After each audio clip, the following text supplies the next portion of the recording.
Shalom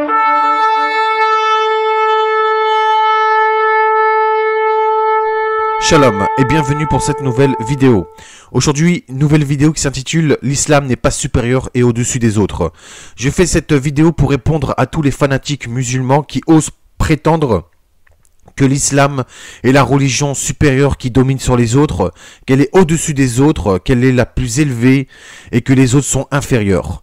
Bien évidemment, je ne fais pas d'amalgame, je ne mets pas tous dans le même sac puisqu'il y a des personnes qui sont tolérantes, heureusement d'ailleurs, mais il y a des personnes qui sont orgueilleuses et qui s'élèvent au-dessus des autres et qui considèrent leur religion comme au-dessus des autres. Alors, je tiens à préciser, dans toutes les religions, il y a des bons et des mauvais, donc c'est pour ça que je ne mets pas tous dans le même sac. Bien, sans plus attendre, je vous laisse découvrir cette vidéo et en espérant que cette vidéo vous plaira. Merci. Bien, comme j'ai déclaré dans mes vidéos sur l'islam, le Coran déclare que la communauté musulmane est la meilleure, placée au-dessus des autres, qu'elle est la plus supérieure et élevée dans tout le monde entier. Sourate 3, verset 110, Sourate 3, verset 139. Que la religion de l'islam est placée au-dessus des autres et qu'elle domine toutes les autres religions. Sourate 9, verset 33, Sourate 61, verset 9. Que les chrétiens et les juifs ont des statuts d'êtres humains inférieurs devant les maîtres musulmans et doivent payer la capitation après l'humiliation qu'on appelle la dhimitude, la dhimmi ou la dhimma, qui est un impôt forcé. Sourate 9, verset 29. Que Allah décrit les mécréants, les chrétiens et les juifs comme les pires ennemis des musulmans, des êtres jaloux, pervers de haine qui ne veulent que le mal pour le musulman. Sourate 2, verset 99, Sourate 2, verset 105, Sourate 3, verset 118 à 120 et Sourate 5, verset 82. De couper les liens avec eux, Sourate 8, verset 73, Sourate 9, verset 23, Sourate 58, verset 22, Sourate 60, verset 1. Il instaure la haine entre musulmans et non-musulmans, Sourate 60, verset 4, et Allah n'aime pas les mécréants, Sourate 3, verset 32, Sourate 30, verset 45. De même qu'il ordonne à ses fidèles de ne pas demander la paix quand ils sont les plus forts, Sourate 47, verset 35. On peut voir par ses écrits que l'islam a un complexe de supériorité, qui se croit supérieur à toute chose, qu'elle est la religion qui domine sur les autres, que l'islam est le peuple qui domine toute chose et qu'ils sont les plus forts ou quoi que ce soit. Tout simplement, c'est un complexe de supériorité pour cacher le sentiment d'infériorité. Mais il y a une chose totalement bizarre dans le Coran, c'est que le Coran déclare qu'Allah a donné le livre, donc la Torah, aux juifs et l'évangile aux chrétiens pour qu'ils obéissent au livre, tout simplement. Mais ensuite, il déclare Allah que ces livres sont antérieurs et sont donc annulés par le Coran. Donc ça veut dire que pour Allah, le Coran a annulé la Torah et l'évangile et tout ce qui a été écrit dans ces livres. Et que Allah veut que les musulmans suivent le Coran et ce qui a été écrit intérieur, mais pas la Torah et l'évangile. Mais alors, si le Coran est parfait et qu'il faut suivre le Coran, pourquoi n'a-t-il pas été donné directement au début de l'humanité? Pourquoi il y a eu d'abord la Torah et ensuite l'évangile et en dernier le Coran? Si le Coran est le seul livre que Allah approuve et ordonne de suivre, pourquoi il a donné alors la Torah et l'évangile selon le Coran? Ça n'a aucun sens. Il aurait donné, en principe, il aurait donné directement son Coran. Voilà. En plus, ce livre, soi-disant, le Coran, existe avant la création de l'homme, comme est écrit dans la sourate 57, verset 22, et que les musulmans déclarent qu'il est incréé, c'est-à-dire qu'il n'a pas été créé par quelqu'un et qu'il est d'essence divine, donc il n'a pas été créé par l'homme. Alors, pourquoi avoir donné la Torah et l'évangile, mais pas directement le Coran, si le Coran est parfait et qu'il est supérieur à la Torah et l'évangile? Pourquoi la Torah et l'évangile en premier, mais pas le Coran? Voilà. Parce qu'il n'existait même pas avant la mort de ce faux prophète Mohammed. Et c'est pourquoi qu'il n'est qu'apparu seulement entre le 7e et le 9e siècle après la venue de Yeshua, donc 7 à 9 siècles après la venue de Yeshua, et le Coran a été rédigé seulement quelques siècles après la mort de Mohammed. Donc ça prouve que ce Coran n'existait même pas avant la création du monde. Donc il n'y a jamais eu d'islam ni de religion musulmane, il n'y a pas eu de musulmans et quoi que ce soit avant le 7e siècle après Jésus-Christ. Donc vous voyez. Alors, ce qui est assez rigolo, c'est que le Coran accuse les autres religions d'être divisées en plusieurs sectes, sourate 6, verset 159. Pourtant, Dans l'islam, cette religion est aussi divisée en plusieurs groupes, branches et sectes qui s'entretuent entre eux, de même que les chiites et les sunnites s'entretuent entre eux, de même qu'entre pays musulmans s'entretuent entre eux, de même qu'il y a même des sectes magiques, ésotériques et mystiques et de sorcellerie dans l'islam, comme par exemple le soufisme. Voilà. Donc c'est assez rigolo que l'islam accuse les autres religions de sectes, alors qu'il y a des sectes au sein même de l'islam. Ah oui, c'est vrai, comme l'islam est la religion la plus parfaite, la plus pure, la plus magnifique et la plus élevée, qu'elle est soi-disant préservée de Satan et de ses pièges. Alors que non, finalement non, puisque dans l'islam, les musulmans s'entretuent entre eux. Voilà. Donc, pourtant, si l'islam est la seule vraie religion élue par Allah, supérieure et puissante, pourquoi les juifs et les chrétiens sont favorisés plus que les musulmans dans le Coran? Et que eux-mêmes sont considérés comme supérieurs à l'islam? Et oui, puisque nous voyons qu'Israël a reçu des bienfaits et est favorisé au-dessus des autres nations. Sourate 2, verset 40. Qu'Israël est la plus élevée et préférée à tous les autres peuples du monde. Sourate 2, verset 47. Sourate 2, verset 122. Et dans le Coran, il est bien précisé que ce sera Israël et les enfants d'Israël, les enfants de Jacob, qui hériteront de la terre promise. Sourate 17, verset 104 et Sourate 26, verset 59. Et en plus dans un endroit honorable, Sourate 10, verset 93. Donc tous les musulmans et les Palestiniens qui accusent Israël d'être des voleurs de terre, alors eux-mêmes sont en totale contradiction avec le Coran, qui déclare que c'est Israël qui héritera de la terre promise dans un endroit honorable. La preuve que je vous ai mentionné les sourates. Donc ça prouve que l'islam, les musulmans et les Palestiniens sont tout simplement dans le tort, puisqu'ils accusent les Juifs et Israël d'être des voleurs de terre, alors que le Coran précise bien que c'est Israël qui héritera de la terre promise dans un endroit honorable. Quant aux musulmans, eux, ils n'ont pas choisi la terre promise qui est Israël, puisque Allah n'a pas choisi Jérusalem, donc la terre promise, mais plutôt la Mecque, en Arabie, puisqu'Ibrahim et Ismaël ont choisi ce lieu comme endroit pour Allah et ont construit la Kaaba, c'est-à-dire la maison d'Allah. Sourate 2, verset 125, Sourate 3, verset 96, Sourate 5, verset 2, Sourate 5, verset 97 et Sourate 106, verset 3. De même que Allah déclare qu'il faut se prosterner et se tourner en direction de la Mecque pour prier. Sourate 2, verset 142 à 144 et Sourate 22, verset 26. Donc, ils n'ont pas hérité de la terre d'Israël, mais plutôt la Mecque avec ses 360 idoles pré-islamiques, dont Ubal, qui est Allah, le grand dieu lunaire et seigneur de la Kaaba. Alors, concernant les enfants d'Ismaël, certains ont même des noms d'Arabie. Prenons exemple de Kédar, qui était un des fils d'Ismaël. Kédar était aussi un royaume, un ancien royaume arabe situé dans le nord de l'Arabie, dans le sud de la Syrie et de la Palestine. Donc vous voyez, ou alors prenons exemple de Théma, qui était aussi une grande oasis avec une longue histoire de colonisation située dans le nord-ouest de l'Arabie Saoudite, au point où la route commerciale entre Médine et Douma commence à traverser le désert de Nefoud. D'ailleurs, Théma était aussi aux environs de 400 km au nord de Médine.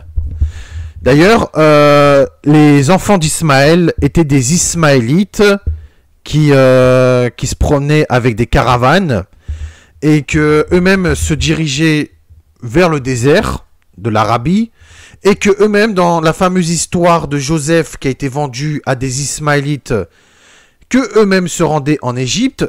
Il faut savoir une chose, c'est que c'est lié à la route de l'encens, puisque la route de l'encens était liée autrefois à l'Égypte, au Yémen et à l'Inde. Donc aussi, ceux qui transportaient l'encens arrivaient au port d'Arabie et ensuite il fut envoyé par caravane dans le désert jusqu'à Petra et de là à Gaza et à Damas. Donc tout concorde.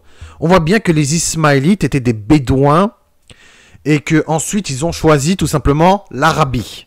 Puisque les Ismaélites aussi se rendaient en Égypte pour faire commerce, eux-mêmes prenaient les routes d'Arabie, du Yémen, de Damas, donc en Syrie, et ils allaient aussi en Égypte.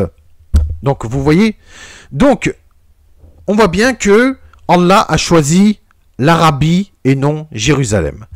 Maintenant, saviez-vous qu'il y a une sourate dans le Coran qui condamne les musulmans en enfer? Et oui, il y a une sourate. Cette sourate, c'est la sourate 3, verset 55, où il est clairement stipulé que ceux qui n'auront pas cru en Jésus et ils n'auront pas suivi Jésus seront jugés et rejetés. Tandis que ceux qui auront cru et suivi Jésus jusqu'au jour de la résurrection et à son retour seront élevés au-dessus de ceux qui n'auront pas cru et ils auront le paradis. Vous voyez comme quoi? Donc ceux qui n'auront pas cru en Jésus et n'auront pas suivi Jésus périront en enfer éternellement. Et en plus dans la sourate 3 verset 55, Allah promet de les juger. Donc il y aura énormément de jugements puisque beaucoup ont cru en Mohammed comme le sauveur de l'humanité, ont suivi Mohammed et ils ont mis leur espérance en lui. Donc ils périront en enfer puisque ceux qui n'auront pas cru en Jésus et n'auront pas suivi Jésus périront en enfer. Donc ça veut dire que Allah se retournera également contre les musulmans, donc contre son propre peuple. Bah oui, il n'y a pas d'autre mot, puisque ceux qui auront cru en Mohammed comme le sauveur de l'humanité auront suivi Mohammed et qui auront mis leur espérance en lui périront en enfer, puisque selon la sourate 3 verset 55, ceux qui seront sauvés, ce seront ceux qui auront mis leur espérance en Jésus, qu'ils auront cru en Jésus et qu'ils auront suivi Jésus jusqu'au jour de la résurrection et à son retour. Et ils seront élevés. Donc cette sourate, elle condamne les musulmans en enfer. Ce qui veut dire aussi que Allah va juger les musulmans. Vous voyez? En plus, dans la sourate 5, versets 112 à 114, ce sera uniquement ceux qui auront cru et suivi Jésus qui mangeront à la table des élus, puisque Jésus, selon le Coran, fera descendre une table servie. Je répète, c'est la sourate 112, verset 114. Que Jésus fera descendre une table servie et que ce sera les élus qui mangeront à la table. Alors, ceux qui concordent bien sur le fait que les élus mangeront à la table du Seigneur avec Abraham, Isaac et Jacob dans le royaume des cieux, comme est écrit dans Matthieu chapitre 8, verset 11, Luc chapitre 13, verset 29, et mangeront avec le Seigneur Yeshua dans le royaume des cieux, Luc chapitre 22, verset 30. Attention, ce n'est pas parce que le Coran précise cela que les musulmans mangeront à la table de Jésus. Non, puisque dans Matthieu chapitre 8, verset 11 et Luc chapitre 13, verset 29, il est bien écrit que les élus mangeront à la table du Seigneur avec Abraham, Isaac et Jacob, mais il n'y aura pas Ismaël ni Mohammed. Donc posez-vous les bonnes questions. Donc, selon ces deux sourates, la sourate 3, verset 55 et la sourate 5, verset 112 à 114, ceux qui auront cru en Jésus et auront suivi Jésus seront élevés au-dessus de ceux qui n'auront pas cru, iront au paradis et mangeront à la table servie que Jésus fera descendre des cieux. Par contre, ceux qui n'auront pas cru en Jésus, ceux qui n'auront pas suivi Jésus, seront jugés, rejetés, et ne mangeront pas à la table servie que Jésus fera descendre depuis les cieux. C'est incroyable, n'est-ce pas? En plus, dans la Bible, il est bien écrit que les élus mangeront à la table du Seigneur avec Abraham, Isaac et Jacob dans le royaume. Par contre, ils ne mangeront pas avec Ismaël et Mohammed, puisque Ismaël, tout comme Mohammed, ne seront pas dans le royaume, puisque il est bien écrit la table d'Abraham, d'Isaac et de Jacob, et non la table d'Ismaël et de Mohammed. Donc, encore une fois, posez-vous les bonnes questions. De même que l'Éternel notre Dieu est le Dieu d'Abraham, d'Isaac et de Jacob. Il est le Dieu d'Israël. Quand il est apparu à Moïse, il a dit « Je suis le Dieu d'Abraham, d'Isaac et de Jacob, le Dieu de tes pères. » Donc, Abraham, Isaac et Jacob mangeront dans le royaume, puisqu'ils sont dans le royaume de leur Dieu, c'est-à-dire le Dieu d'Abraham, d'Isaac et de Jacob. Tandis que Allah, lui, c'est le Dieu d'Ismaël et de Mohammed. L'Éternel notre Dieu, le Dieu d'Abraham, d'Isaac et de Jacob, le Dieu d'Israël, et Allah sont deux personnes complètement différentes. Ce n'est pas le même Dieu. Puisque l'Éternel, c'est lui le véritable Dieu, Allah, c'est Satan. L'Éternel se trouve dans les cieux, Allah se trouve en enfer. Voilà. Donc là, encore une fois, Abraham, Isaac et Jacob et non Ismaël et Mohammed. Pour la troisième fois, posez-vous les bonnes questions. Mais alors, si Mohammed est le meilleur des prophètes, comme le Coran le déclare, pourquoi son nom n'apparaît que 4 fois sous le nom de Mohammed?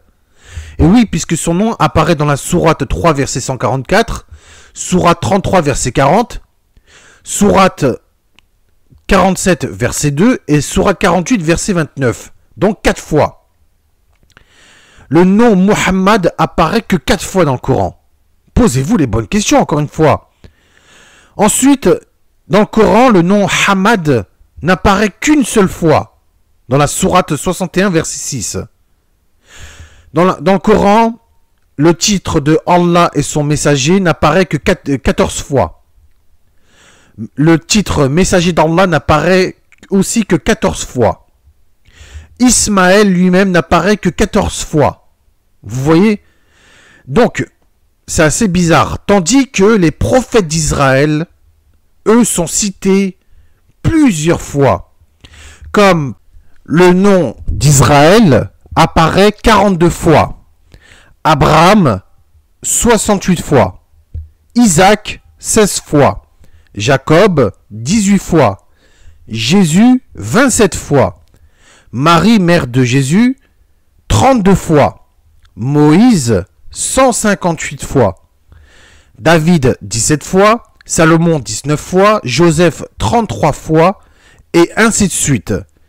De plus, pourquoi des juifs, hébreux et israélites, et non musulmans islamiques, comme les prophètes, donc les prophètes d'Israël, ont leur propre nom dans les sourates? Puisque dans la sourate 10, elle se nomme Yunus, donc Jonas. La sourate 12, Youssouf, donc Joseph. La sourate 14, Ibrahim, Abraham.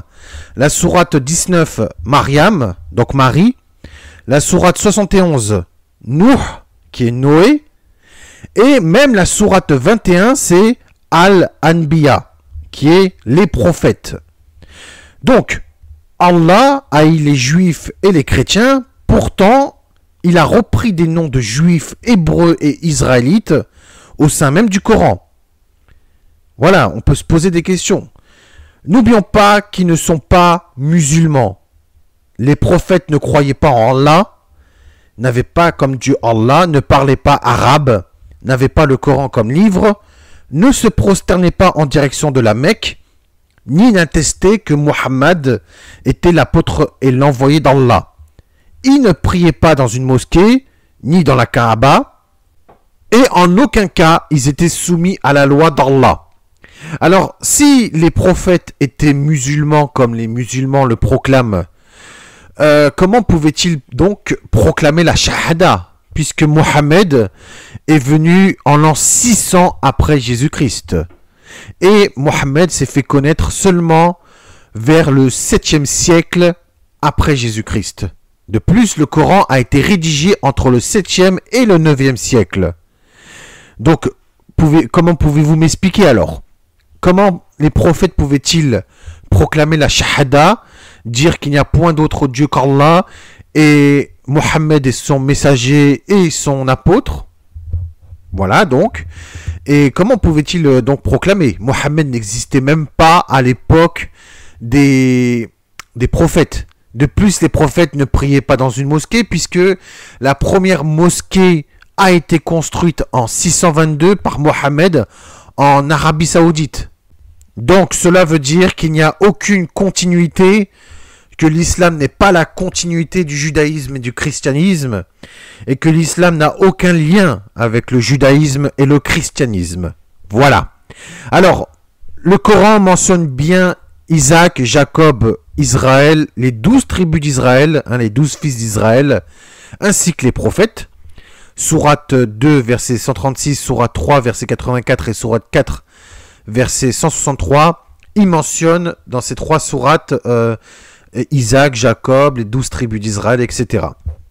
Il est même écrit qu'Israël, ainsi que les 12 tribus, sont qualifiés de communautés mises à part. Sourate 7, verset 160.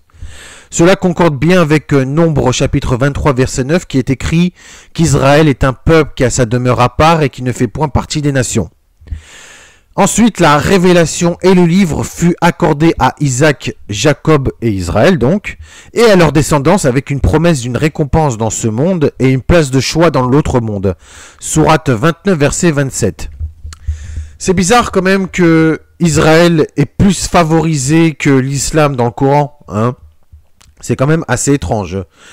En plus, encore plus étrange, c'est que Mohammed est censé être un ismaélite, mais il n'y a que quelques mentions d'Ismaël, comme je vous l'avais dit, seulement 14 fois, alors que, en principe, Mohammed se réclame être le descendant d'Ismaël, hein. Mais bon, ce qui fait de lui, Ismaël, une figure mineure comparée aux autres prophètes, que eux sont juifs, hébreux et israélites, hein. Donc, le plus étonnant, c'est qu'il n'y a aucune mention ni récit des enfants d'Ismaël dans le Coran. D'ailleurs, on ne sait même pas si Ismaël a eu des enfants ou pas dans le Coran. Ce n'est pas précisé. Rien n'est précisé dans le Coran. On ne sait même pas si Ismaël lui-même a eu des enfants. On ne connaît même pas le récit d'Ismaël. On ne connaît même pas son histoire. On ne sait même pas ce qu'il est devenu. Est-ce qu'il a eu des tribus? Est-ce qu'il a eu des peuples? Est-ce qu'il a eu des enfants? Comment il est mort ou quoi que ce soit? On ne sait rien du tout d'Ismaël. Même l'histoire de ses propres enfants ne sont même pas mentionnés dans le Coran. On ne connaît même pas le nom de ses enfants dans le Coran. La seule mention de ses fils sont dans la Bible. La Bible en fait mention, puisque dans Genèse chapitre 25, verset 13 à 16, et 1 Chronique chapitre 1, verset 28 à 31, il est mention des enfants d'Ismaël. Voilà, on connaît les noms des enfants d'Ismaël. Je ne vais pas tous les citer, parce que ce sera trop long, mais on connaît l'histoire d'Ismaël dans la Bible. Voilà, le Coran, rien du tout. On ne sait même pas si Ismaël a eu des enfants ou quoi que ce soit. Donc vous voyez, comment ça se fait que l'histoire d'Israël est plus favorisée dans le Coran que l'islam lui-même? Comment ça se fait que Isaac et Jacob, donc Israël, est plus mentionné qu'Ismaël dans le Coran? Comment ça se fait qu'on retrouve toute l'histoire d'Israël dans le Coran, mais pas l'histoire d'Ismaël ou quoi que ce soit? Voilà, donc on peut se poser énormément de questions. Ceux qui ont écrit le Coran ont tout simplement repris les passages de la Bible, mais ils ont oublié de mentionner Ismaël. Pourquoi ils n'ont pas fait mention de l'histoire d'Ismaël et de ses enfants? Je ne sais pas. En tout cas, on voit dans le Coran que Israël, les juifs et les chrétiens sont plus favorisés que les musulmans eux-mêmes dans le Coran. Qu'Israël, donc Isaac et Jacob, sont encore plus favorisés qu'Ismaël.